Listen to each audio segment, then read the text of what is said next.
Esiet sveicināti visi dzīvie, sievietes, vīrieši un visas pārējās būtnes ķermeņos. Par ko šodien ātri gribu ierunāt. Un vēlreiz par holesterīnu.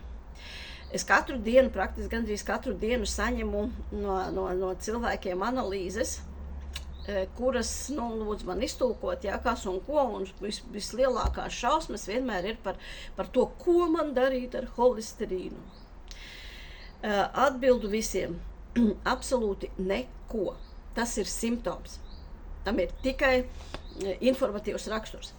Mums organismā visiem holesterīna un tauku ir tieši tik, cik tas nepieciešams organismam. Uz šo brīdi. Jo tam visam ir kaut kāda jēga un kaut kāds uzdevums. Un tā, kam ir vajadzīgs šis te holesterīns organismā? Tātad, lai neutralizētu toksīnus. Es jau iepriekšējā video teicu, ka holesterīns tas nav par taukiem, holesterīns tas ir par iekaisumu, par saindēšanos, par intoksikāciju. Tātad, lai neutralizētu toksīnus.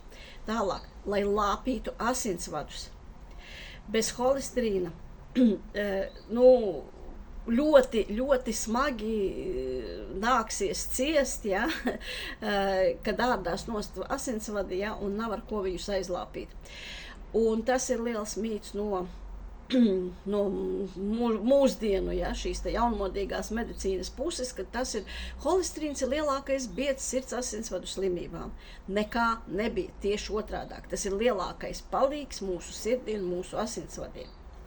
Tālāk, lai uzturētu endokrīno sistēmu kārtībā. Mūsu dziedzeri nestrādā bez holesterīna, bez taukiem.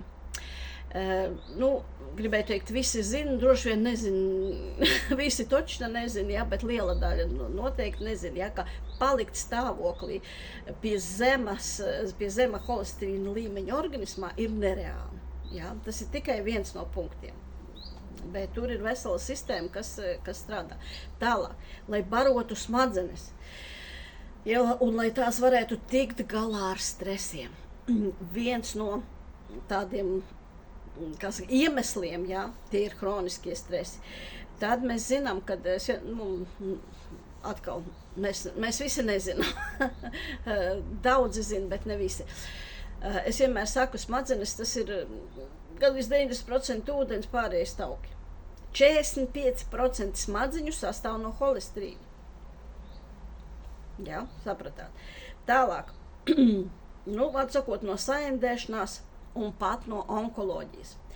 Cilvēki ar hroniski zemu holesterīna līmeni 4 reizes biežāk saslimst ar vēzi. Tā ir statistika, es to neizdomāju. Un 4 reizes biežāk cieš no dažādām infekcijām. Tā ir statistika. Tālāk. Holesterīna līmenis pielāgojas visādiem apstākļiem. Teiksim tā, tas, kas ar mums notiek. Augstā laikā vienmēr holesterīns būs paaugstinātāks nekā karstā vasarā. Tālāk, traumas, infekcijas, stress, vienmēr holesterīns būs paaugstināts. Ko dara?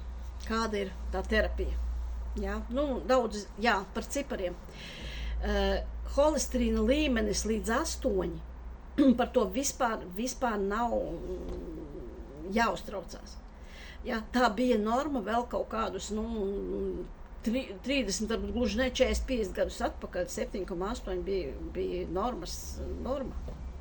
Tātad, ko parasti liek dzert cilvēkiem?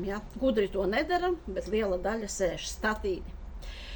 Tā ir Rockefeller farmas, tas ir izgudrojums, kas lauž mehānismus aknās, kas pārstrādā holesterīnu. Aknas aiziet pa pieskari. Kādas ir šīs smagākās sekas lietojot statīnus? Tā ilgtermiņā un briesmīgā tas ir Alzheimers. Tad ir pasliktinās raksturs cilvēkiem.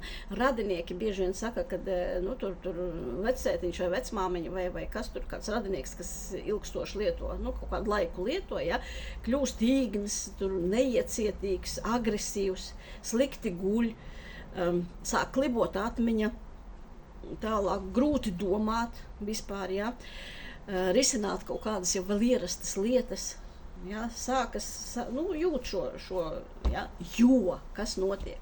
Noārdās mielīna apvalks. Tas ir šis tauku apvalks smadzeņu šūnām, un ne tikai smadzeņu. Ja. Smadzenes kļūst kā atkaļināti elektrības vadi. Ja, un ir badā. Ja. Un tagad, teiksim tā, ķermenis. Mēs visi zinām, to mēs droši vien visi zinām, ja, ka apmēram 70% sastāv no ūdens. Pārējie 30 šī masa jau, šī cietā masa, ja, 50 uz 50, pusi uz pusi, ja, ir olbaltums un ir tauki. Un tie ir dzīvnieku tauki. Mēs esam dzīvnieki, mēs neesam augi. Ja, saprotiet, tā ka tas mums ir nepieciešams vienkārši dzīvībai svarīgs elements. Tāpēc necīnieties ar holesterīnu. Jā, kāpēc es par smadzenēm daudz, ja? Jo tie brīvie tauki, kuriem tiek klāt. Tie, kas uz te uz vēdera, uz dibena un uz gurniem, ja, tie ir pavisam citas struktūras, tie pēdējie kūst. Ja, tur ir visvairāk toksīnu, tie kūst pēdējie, bet no statīniem pirmās cieši smadzenes. Gan centrālā, gan perifērā nervu sistēma. Tā kā esiet modri, vienkārši ziniet, ka ar holesterīnu nav jācīnās, ir jāmeklē iekaisuma iemesli.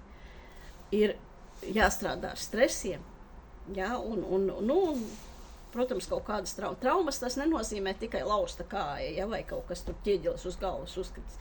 Traumas tas ir, kad ir traumēti iekšēji orgāni. Kas tos traumē, to es citā raidījumā pastāstīšu. Tā ka jauku jums dienu!